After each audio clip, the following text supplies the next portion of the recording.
Remember those stubby brown bottles your dad would crack open after a long day? In beers that built our national identity one sip at a time? From the rich maltiness of Molson Brador to the legendary Red Cap Ale that united Canadians coast to coast, these vanished brews tell the story of who we once were. What does it say about us that we've forgotten the very drinks that once defined Canadian culture? Coming in at number 8, we have Labatt Extra Stock. A beer that vanished so completely, many Canadians under 40 might not even recognize the name. Remember those distinctive brown stubby bottles with the bold red label? This wasn't just any beer, it was what your dad reached for after a long day at the plant in the 80s. Extra Stock was known for its higher alcohol content, long before strong beers became trendy. The slightly sweet, malty aroma would fill the kitchen as caps were twisted off during hockey nights. The familiar hiss of carbonation, a signal that it was time to gather around the TV. It represented a time when Canadian brewing was dominated by a few major players, creating distinct regional favorites that brought communities together. Each sip connected you to something uniquely ours, a shared experience that transcended provincial boundaries. At number 7, the legendary Molson Brador.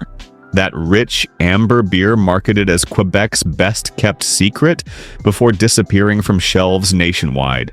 First brewed in 1977, this strong lager was revolutionary for its time, offering Canadians a premium domestic alternative to European imports. Remember those commercials featuring rugged outdoorsmen in the Laurentians?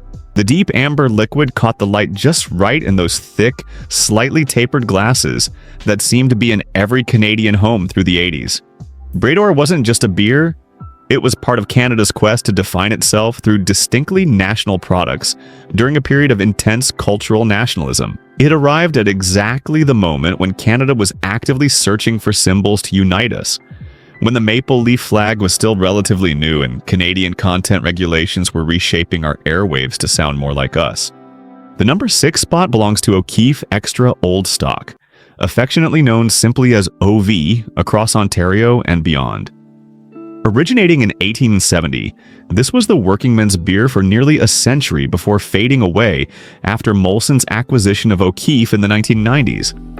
The distinct oval label with its deep green coloring was a fixture in Legion halls and community rinks across the country. This was the beer of Saturday night hockey games and post-work gatherings, and when blue-collar communities would come together after shifts at the mill or factory. The familiar jingle, "From the Land of Sky Blue Waters," became embedded in Canadian consciousness through CBC Hockey Night and Canada broadcasts. Every Canadian of a certain age can still recall the crisp sound of that first cap being popped during family barbecues. The slightly sweet, malty aroma that filled cottages during summer weekends. Those iconic stubby bottles that somehow made the beer taste better. At number 5, we find Dow Ale, once Quebec's most popular beer before its spectacular and tragic downfall. Founded in 1790, Dow dominated Montreal's drinking culture for over 150 years until the infamous Dow beer scandal of 1965, when cobalt sulfate added as a foam stabilizer was linked to cardiomyopathy in heavy drinkers, leading to dozens of deaths and the brand's eventual demise despite being cleared of direct causation.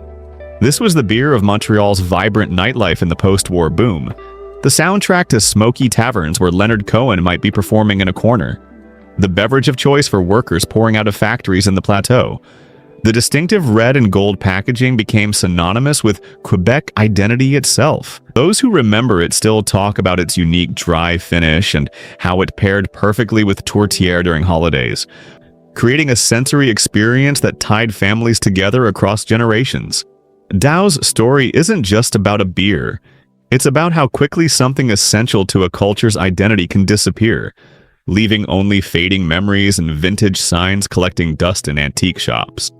Number 4 brings us to Upper Canada Brewing's Original Lager, one of Canada's first modern craft breweries, before craft was even a term. Founded in 1984 and beloved through the 90s, this pioneering brand represented Canada's first rebellion against mass-produced lagers before being acquired by Sleeman and eventually discontinued despite passionate consumer protests.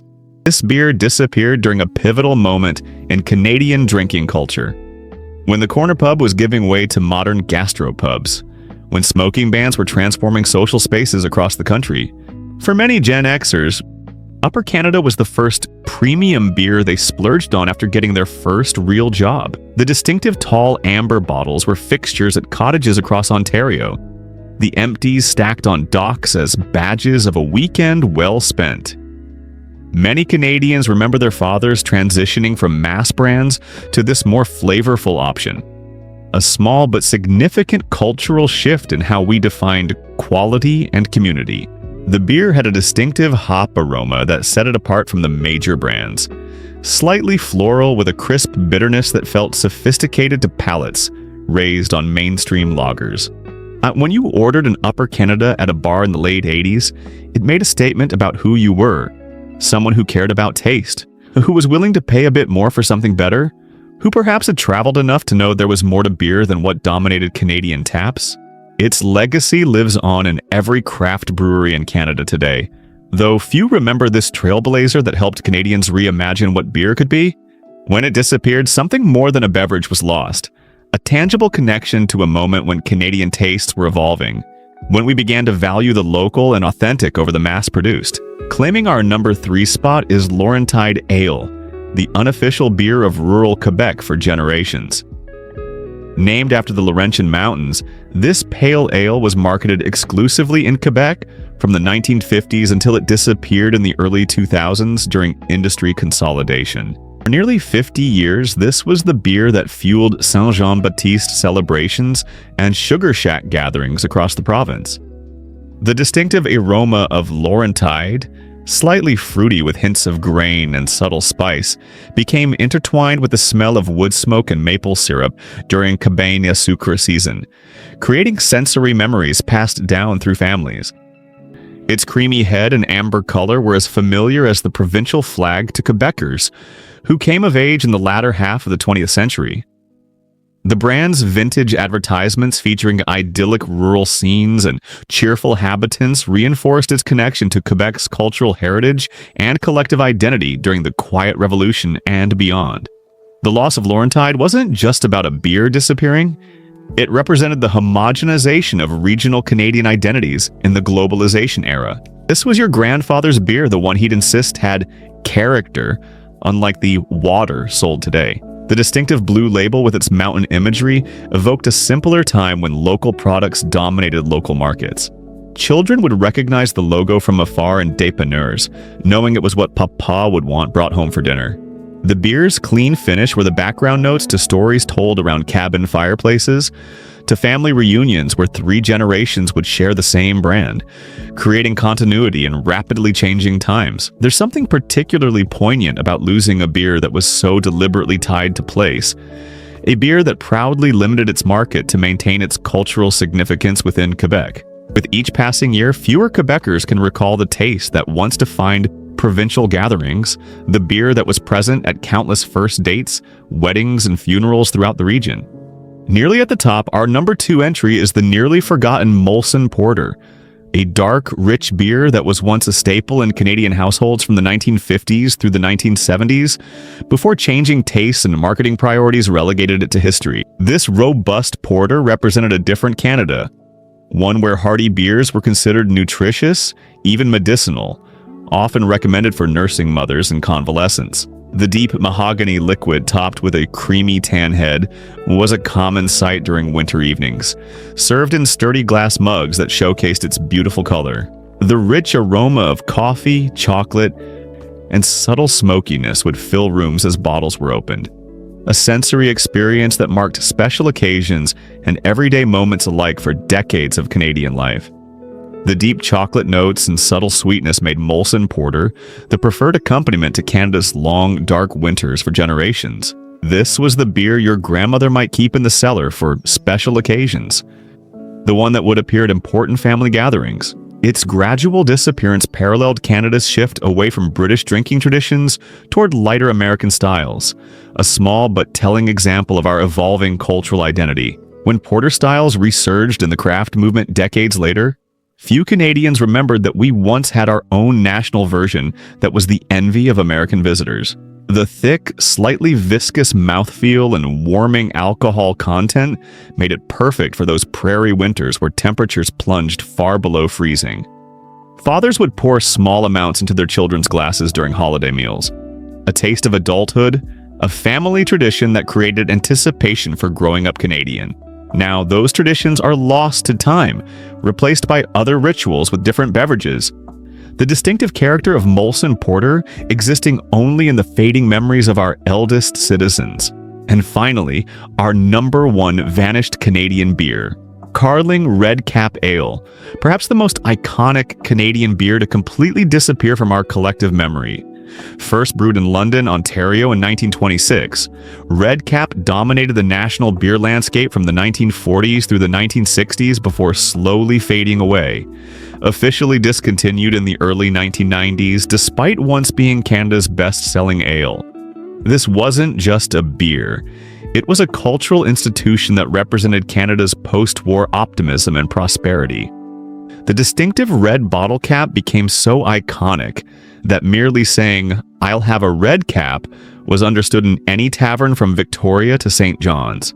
Its slightly floral aroma with hints of caramel greeted workers as they entered neighborhood pubs after shifts, a reward for hard work in a country rebuilding itself after war. The amber liquid caught the light in ways that made it glow in the dim taverns, where Canadians gathered to discuss politics, sports, and family life during the middle of the last century.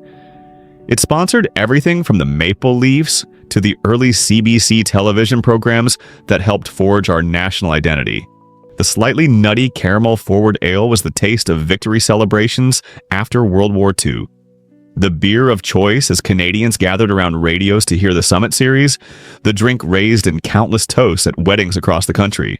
Red Cap advertisements featured scenes of everyday Canadian life, fishing trips to northern lakes, backyard barbecues in new suburban developments, couples dancing in community halls, all accompanied by that familiar red cap that signified belonging to something distinctly Canadian. The gentle carbonation and medium body made it approachable to all, creating a truly national beverage that transcended the regional divisions that so often define Canadian experiences.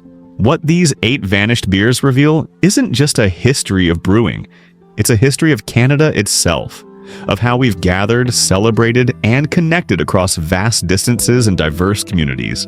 While today's craft beer renaissance has given us more variety than ever before, something intangible was lost when these national brands disappeared.